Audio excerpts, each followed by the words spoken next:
That's what I'm like, though. I'm a pedant. You know what that means, don't you? It means a fucking nightmare in an argument.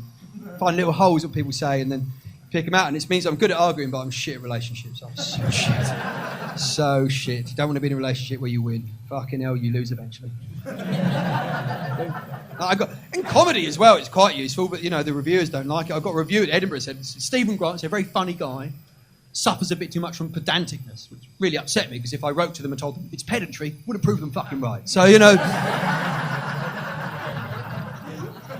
No, it's not the worst. And the Independent, I mean, I remember the Independent is a newspaper. I mean, it doesn't exist anymore, but it's always full of people. The people who read it are always better than you, aren't they? Travelled than you, they've learnt more than you. The sort of people who are greener than you and have a go at you for mixing your recycling and your non-recycling together, or bincest, as I call it. Shouldn't do that, you know.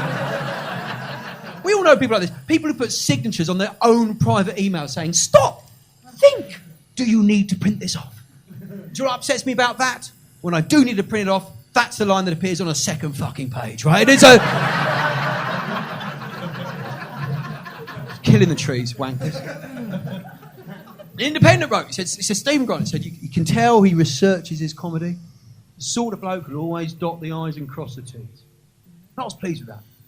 Until I thought, who doesn't dot the I's and cross the T's? Who here in their working day grabs a pen and goes, oh... too much effort. I mean, watch me, ladies and gentlemen. Here we go.